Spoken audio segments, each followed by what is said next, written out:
Hello students, তোমাদের সকলকে স্বাগত জানাই শিলচর একাডেমির ইউটিউব চ্যানেলে।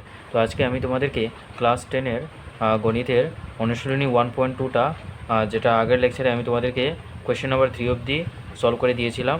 তো আজকের লেকচারে কোয়েশ্চেন নাম্বার 4 থেকে আমরা সলভ করা স্টার্ট করব। ঠিক আছে, তো কোয়েশ্চেন নাম্বার 4-এ বলেছে দেওয়া আছে গসাগু 306 657 আর গোসাগুটা হচ্ছে কি 9, মানে 306 আর 657-এর গোসাগু হচ্ছে 9। ঠিক আছে, তারপর বলেছে লসাগু এই যেটা নাম্বার 306 আর 657-এর লসাগু নির্ণয় করার জন্য। ঠিক আছে, তো তাহলে তোমরা কোশ্চেনটা বুঝতে পারছো কি বলছে এখানে, মানে গোসাগু হচ্ছে 9 যেটা দেওয়া আছে, আর লসাগু 306 657-এর লসাগু নির্ণয় করতে। ঠিক আছে, তো তাহলে আমরা দেখে নিচ্ছি এটা কিভাবে সলভ করতে হবে। ঠিক আছে, তো কোয়েশ্চেন নাম্বার 4 কী দেওয়া আছে এটা আগে লিখে নেই। সলিউশন দেওয়া আছে কী দেওয়া আছে হচ্ছে গসাগু 9। ঠিক আছে, আর বের করতে কি বলেছে লসাগু। তো লসাগু তো আমাদের বের করতে হবে। তো আমরা আগে একটা তোমাদের ফর্মুলা পড়েছিলাম, যেটা হচ্ছে লসাগু ইন্টু গোসাগু সমান সমান কী আসে, সংখ্যা দুটির পূরণফল। হয়তো তোমাদের মনে আছে। ঠিক আছে, তো এটা আমরা এখানে ইউজ করব, যেটা হচ্ছে লসাগু ইন্টু গোসাগু।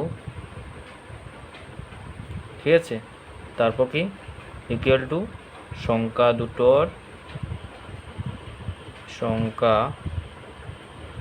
দুটির পূরণফল। ঠিক আছে, সংখ্যা দুটি তো তোমরা দেখেছো, যেটা হচ্ছে 306 আর কি 306, তারপর হচ্ছে একটা নাম্বার 657। ঠিক আছে, তো যেহেতু গোসাগু দেওয়া আছে, তো যার মানটা আমরা বসিয়ে নিই।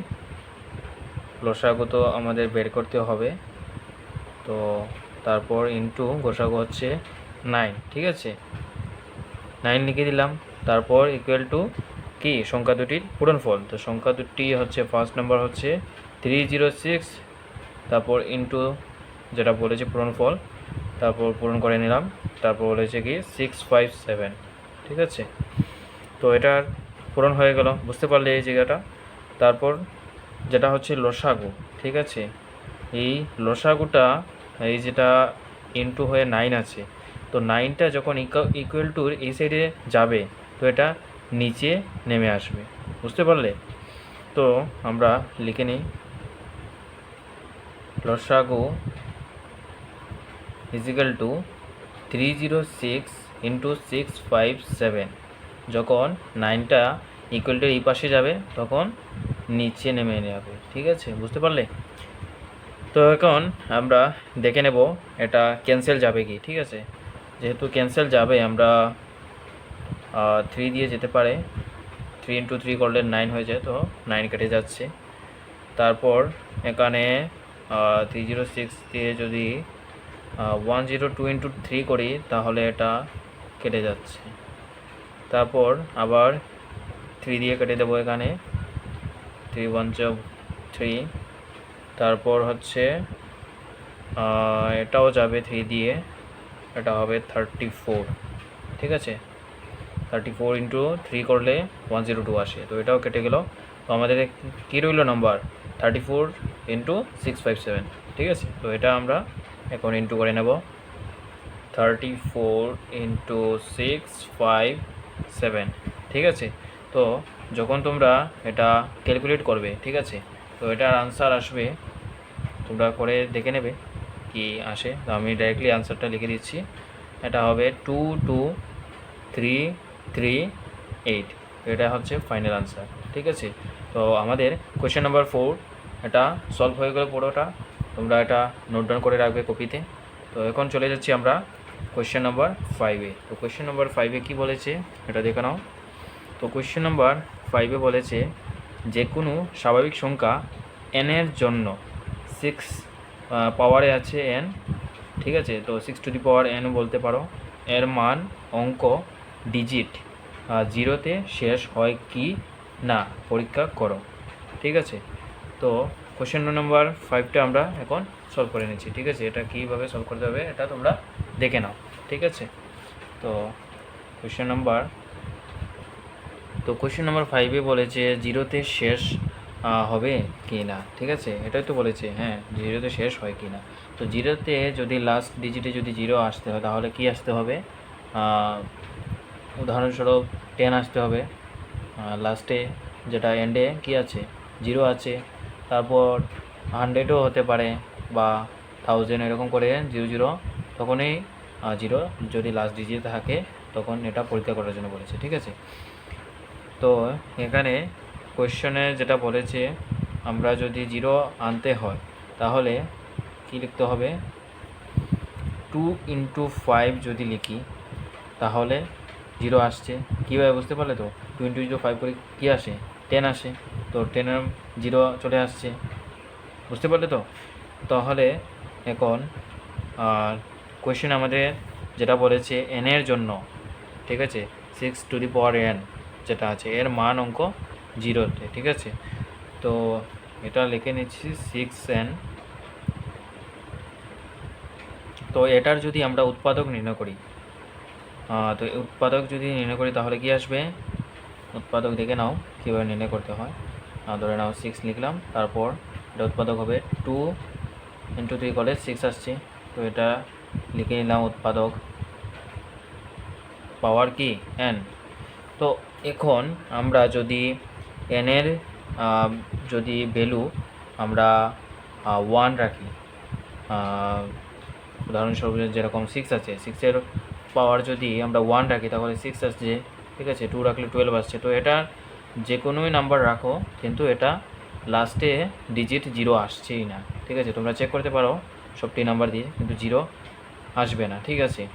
তো যেহেতু এটা আসছে না তো আমাদের কী লিখতে হবে, এখন লিখতে হবে ইহা হইতে বলা যায়, কি বলা যায়, 6n এর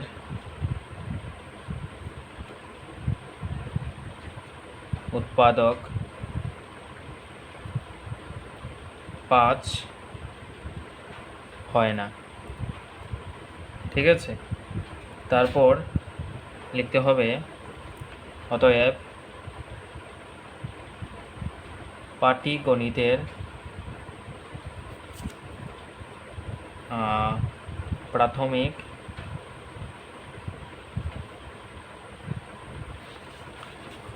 প্রাথমিক উপপাদ্য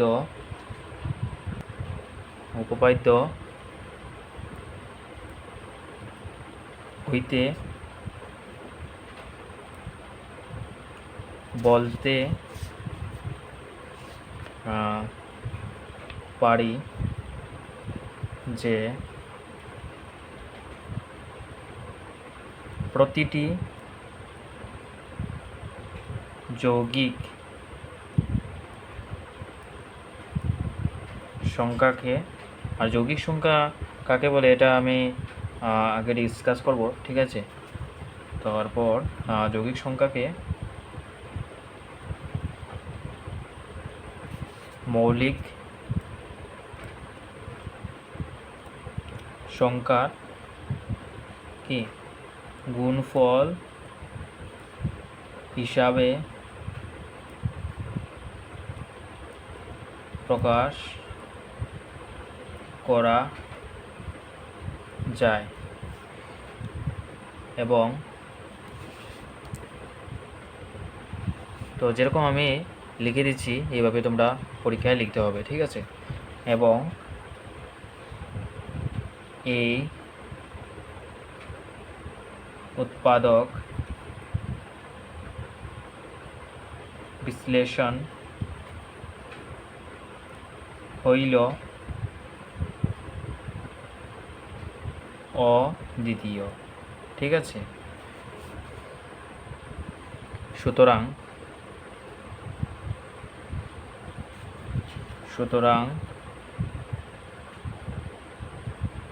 আমার কল্পনা বা অনুমান করা ভুল। অতএব কোনো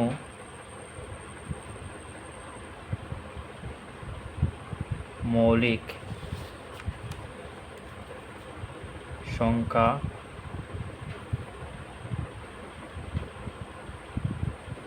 পাওয়া যায় না যেখানে 6n-তে শেষ পদটি কি হবে? 0। ঠিক আছে, মানে কি বোঝাচ্ছে?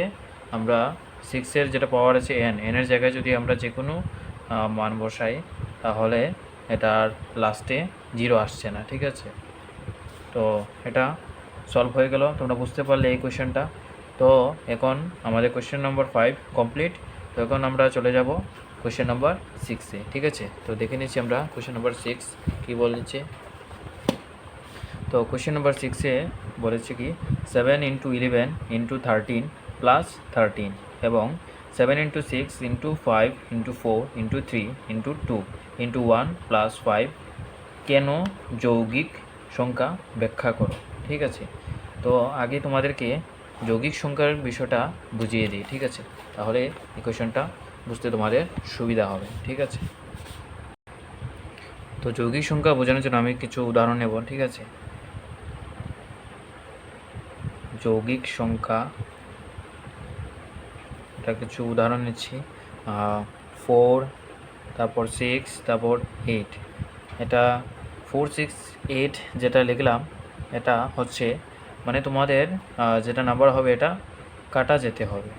কাটা মানে এটা বোঝাচ্ছি আমি কীভাবে। ধরে নিলাম নাম্বার 4টা নিলাম, তো এটাকে 4 যদি লিখি তো এটা 1 দিয়েও কাটা যাচ্ছে, দেখে নাও। 4 × 1 করলে 4 আসছে। ঠিক আছে, তারপর আমি যদি আরেকটা নেই, 4 দিয়ে যদি 2 দিয়ে কাটার চেষ্টা করি তাহলেও কাটছে। 2 × 2 করলে 4 চলে আসছে। বুঝতে পারলে? তারপর আবার 4 নিজে নিজে কাটে যাবে, দেখতে পাবে এই যে 4 দিয়ে যদিও 4 × 1 করলে 4 আসছে, হয়ে গেল। তো যে উৎপাদকে যদি যেরকম 6 আছে 6এটাও তোমরা দেখতে পারো এরকমই আসবে। ঠিক আছে, তো যে উৎপাদকে 3টির বেশি থাকবে, যেরকম মানে কাটা যেতে হবে, তখন 3টির বেশি যদি থাকে উৎপাদক তাহলে এটা যৌগিক সংখ্যা হিসেবে ধরা হবে। বুঝতে পারলে? তো এখন যেটা আমরা কোয়েশ্চেন নাম্বার 6 সলভ করবো, তো এটা সলভ করে নিই। ঠিক আছে, তো কোয়েশ্চেন নাম্বার 6-এ প্রথম স্টেপটা যেটা দিয়েছি কি 7 × কোয়েশ্চেন তোমরা দেখে নাও, 7 × 11 × 13 + 13। ঠিক আছে, তো এটা আগে সলভ করতে হবে। তো সলিউশন 7 × 11 × 13 + 13। ঠিক আছে, তো প্রথমে আমরা এখান থেকে কমন নিয়ে নেব, যেখানে 13 আছে 13টা কমন নিয়ে নিতে পারবো। ঠিক আছে, 13 কমন নিয়ে নিলাম। তারপর 13 এটার মধ্যে ইন্টুর মধ্যে আছে, তো ইন্টুর মধ্যে থাকলে কমন নিতে পারবো আমরা 13। তারপর 7 × 11 মানে বুঝতে পারলে, যেরকম মানে 13 কমন নিলাম মানে কি 13 × 7 করলে এই সিস্টেমটা চলে আসে, মানে এই জায়গাটা চলে আসছে।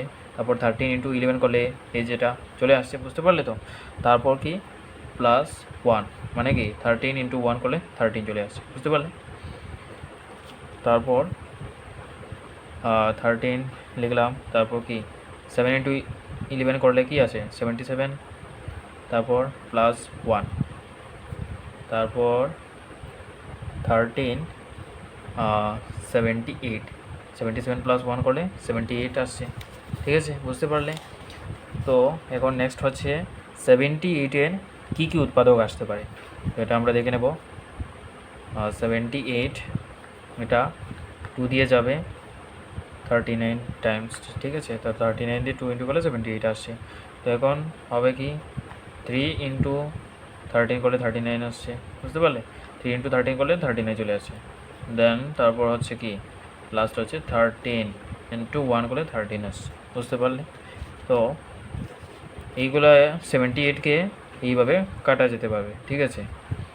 তো এটা লিখে নিলাম 13 যেগুলো আসলো আমাদের নাম্বার 2 ইন্টু 3 ইন্টু 13 ইন্টু 1, ঠিক আছে। তো আমি যেটা আগে বললাম তোমাদেরকে, যৌগিক সংখ্যা তখনই হবে যখন 3 বারের বেশি কাটা যেতে পারবে, ঠিক আছে। মানে যেরকম এখানে দেখতে পাচ্ছ কয়টা আছে, 13 আছে, 2 আছে, 3 আছে, 1ও আছে। তো এখানে 3টা কি, এখানে তো 4টা আছে, তাহলে এটা যৌগিক সংখ্যা। তো এটা আমরা লিখে নিই। অতএব ইহার উৎপাদক হইল কি আছে 2, তারপর 3, তারপর 13, তারপর 1, ঠিক আছে। 13 এখানে দুটো আছে, তো আমরা একটা কমন নিলাম, ঠিক আছে, বুঝতে পারলে? হ্যাঁ, তারপর কি, তারপর এটা 4টা আছে, তাহলে এটা যৌগিক সংখ্যা। তো এটা আমরা লিখে নিই। অতএব ইহা একটি যৌগিক সংখ্যা।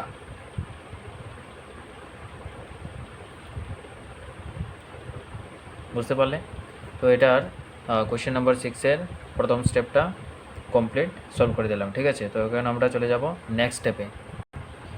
তো কোয়েশ্চেন নাম্বার 6-এর সেকেন্ড স্টেপটা হচ্ছে 7 into 6 into 5 into 4 into 3 into 2 into 1 plus 5, ঠিক আছে। তোমরা বুকে কোয়েশ্চেনেটা দেখতে পারো, ঠিক আছে। তো এখানে আমাদের এখানে 5 আছে, এখানেও 5 আছে, দুটো নম্বর আছে, তো এখানে 5টা কমন নেওয়া যাবে, ঠিক আছে। তো 5 কমন নিয়ে নিলাম, তাহলে 7 ইন্টু 6 ইন্টু কি 4, 5 তো কমন চলে আসলো, 4 ইন্টু 3 ইন্টু 2 ইন্টু 1, তারপর প্লাস 1, যেহেতু 5 এখানে কমন আছে, মানে 5 এটার সঙ্গে যদি আমরা ইন্টু করি তাহলে এই জায়গাটা চলে আসছে, তারপর 5 ইন্টু 1 করলে 5 এই জায়গাটা চলে আসছে, বুঝতে পারলে? তো এইভাবে কমন নিতে হয়। তো এখন এই যেগুলো নাম্বার আছে এটাকে যদি আমরা ইন্টু করি, তোমরা ইন্টু করে নেবে, ঠিক আছে। আমি ডাইরেক্টলি অ্যান্সার লিখে দিচ্ছি। তো এটা যখন ইন্টু করবে তখন আসবে এতটুকু, ইন্টু করলে আসবে 1008, তারপর প্লাস 1 আছে, তো এটা লিখে নিলাম। তো এটা যখন আমরা 1008 প্লাস 1 যখন করবো, তো এটা কি আসবে 1009, ঠিক আছে। তো এটাকে যখন আমরা উৎপাদক নির্ণয় করব, তো এটার উৎপাদক কি আসবে 1009 ইন্টু 1, উৎপাদক এই যে 1009, তো তাহলে এটা কি 1 দিয়ে, হ্যাঁ 1009 দিয়ে যাবে, এই যে চলে আসলো 1009 ইন্টু 1। তো এটার উৎপাদক চলে আসলো। তো এখানে টোটাল কয়টি উৎপাদক আছে, এখানে 3টি আছে, যেরকম 5, তারপর আছে 1009, তারপর আছে 1। তো এটাও যৌগিক সংখ্যা হবে। কেন, আমি আগে বললাম যে এটা যৌগিক সংখ্যা তখনই হবে যখন 3টার বেশি কাটা যেতে পারবে যে কোনো একটা নাম্বার, ঠিক আছে। তো এখানে 3টা চলে আসছে, তো এটাও যৌগিক সংখ্যা হয়ে যাবে। তো এটা লিখে নিচ্ছি, ইহার উৎপাদক হলো কি আছে 5, 1009, তারপর কি 1। তো এটাও যৌগিক সংখ্যা। তো লিখে নাও, ইহা একটি যৌগিক সংখ্যা, ঠিক আছে। তো কমপ্লিটলি পুরো এটা সলভ হয়ে গেল কোয়েশ্চেন নাম্বার 6। তো এখন আমরা চলে যাব কোয়েশ্চেন নাম্বার 7-এ। তো দেখে নিচ্ছি কোয়েশ্চেন নাম্বার 7 কী বলেছে। কোয়েশ্চেন নাম্বার 7-এ বলেছে যে একটি খেলার মাঠের চারিদিকে বৃত্তাকার পথ আছে।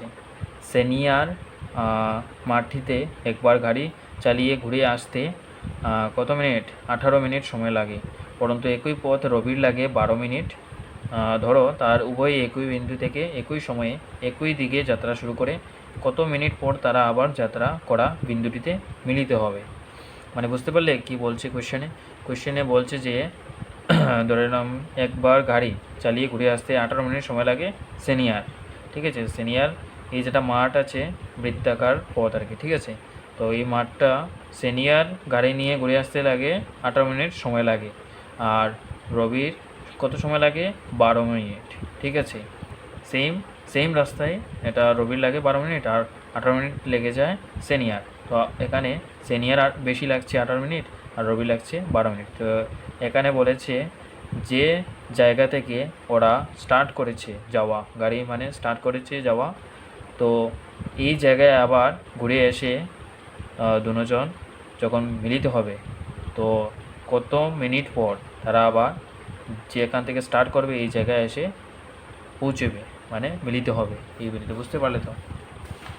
ধরে নাও এখান থেকে স্টার্ট করেছে ওরা, তো যখন সিনিয়া ঘুরে আসলো আবার এই জায়গায়, আবার সেম এই জায়গা থেকেই আবার রবি ঘুরে আসলো, ঠিক আছে। তো ওরা কত মিনিট পর যে বিন্দু থেকে স্টার্ট করেছে, মানে ধরে নাও ওর ঘর আছে এখানে, ঠিক আছে, তো ও ঘর থেকেই যাবে, ঠিক আছে, গাড়ি নিয়ে। তো ঘরে নিয়ে গেল, ঘুরে এসে আবার সেম জায়গায় তো গাড়িতে রাখতে হবে, তো জায়গায় আসলো যখন, তো কত মিনিট পর তারা এক বিন্দুতে, এই যেটা বিন্দু আছে বিন্দুতে মিলিত হলো। তো এটাই আমাদের বার করতে হবে, ঠিক আছে। তো আমরা সলভ করে নিচ্ছি কীভাবে এটা সলভ করতে হবে, ঠিক আছে। তো কোয়েশ্চেন নাম্বার 7। তো কোয়েশ্চেন নাম্বার 7-এ প্রথমে দিয়েছে এটার লসাগু নির্ণয় করতে হবে, তো লসাগুর দ্বারাই এটা সলভ হয়ে যাবে, ঠিক আছে। তো এখানে সময় আছে 18 মিনিট আর আছে একটা 12 মিনিট। তো লিখে নিলাম সলিউশন। 18 যদি আমরা লসাগু নির্ণয় করতে যাই কী আসবে? 18 কত দিয়ে যাবে? 2 দিয়ে 9 যাচ্ছে, তারপর হবে 3 × 3 করলে 9 চলে আসছে, হয়ে গেল। তো এটা লিখে নিই 2 × এটা 18-এর উৎপাদক, ঠিক আছে, 2 × 3 × 3, ঠিক আছে। তারপর আরেকটা কি সময় ছিল? 12 মিনিট। তো এটা হলে 12টা উৎপাদক নির্ণয় করে নিচ্ছি। 12-এর কী যাবে? 2 × 6 করলে হয়ে যাচ্ছে 12, তারপর আসছে 2 × 3, ঠিক আছে। তো 2 × 3 করলে 6 চলে আসছে, ঠিক আছে। তো এটা আমরা লিখে নিই 2 × 2 × 3, ঠিক আছে। তো এটাকে আমরা লিখতে পারি কি 2 × দুটো 3 আছে, তো এটা 3 স্কোয়ার লেখা যেতে পারে। 3 স্কোয়ার মানে কি? 3 স্কোয়ার মানে 3 × 3, বুঝতে পারলে? তো আর এখানে আছে দুটো 2 আছে, তো এটাকে কি লেখা যেতে পারে?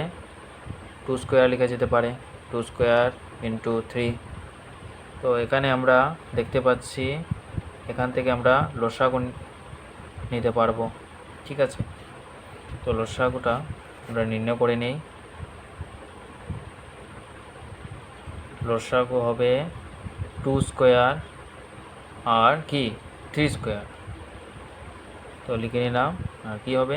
মিনিট, বুঝতে পারলে? মিনিট হবে। তো এটাকে যখন আমরা স্কোয়ার করব, 2 স্কোয়ার কী হবে? 2 × 2 মানে 4, তো 4 লিখে নিলাম। তারপর হবে ইন্টু 3 স্কোয়ার মানে কি 9, তো 9 লিখে নিলাম। তারপর হবে কি মিনিট, তো এটা 4 × 9 করলে কি আসে? 36 লিখে নিলাম।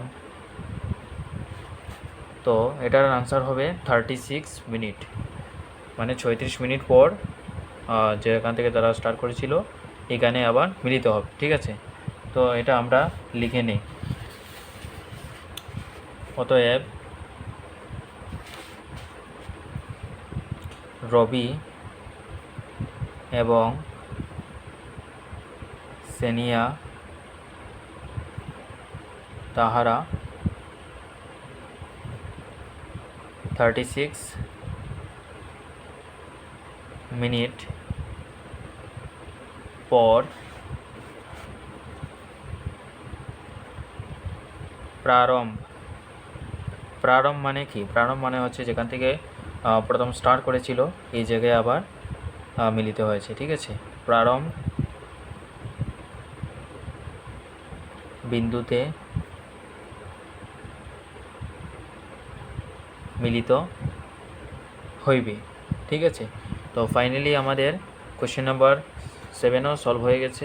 তো যেহেতু আমাদের যেটা অনুশীলনী 1.2 ছিল এটা আমাদের কমপ্লিটলি সলভ হয়ে গেছে। ঠিক আছে, তো আজকে এই লেকচারে মানে অনুশীলনী 1.2 যেটা সলভ করলাম পুরো, তো এটা তোমরা নোট ডাউন করে রাখবে। আর যেরকমভাবে আমি সলভ করে দিয়েছি এইভাবে যদি পরীক্ষায় আসে তাহলে এইভাবে লিখে দেবে। ঠিক আছে, আর এই অনুশীলনী 1.2-র ব্যাপারে যদি কোনো কোয়েশ্চেনে তোমাদের কোনো জিজ্ঞাসা থাকে তাহলে এই লেকচারে তোমরা কমেন্ট বক্সে জিজ্ঞাসা করতে পারো, আমি তোমাদের কমেন্টে রিপ্লাই দেওয়ার চেষ্টা করব। ঠিক আছে, তো আমাদের নেক্সট লেকচারে হবে আমাদের ডিসকাশন হবে অনুশীলনী 1.3। ঠিক আছে, তো অনুশীলনী 1.3 আমাদের নেক্সট লেকচারে থাকবে। তো এই যেগুলো আজকে আমি তোমাদেরকে করালাম এইগুলো তোমরা ঘরে প্র্যাকটিস করবে। ঠিক আছে, কারণ ম্যাথস যত প্র্যাকটিস করবে ততই তোমরা ভালোভাবে করতে পারবে। ঠিক আছে, এটা তোমরা মনে রাখবে। তো দেখা হচ্ছে তোমাদের সঙ্গে নেক্সট লেকচারে।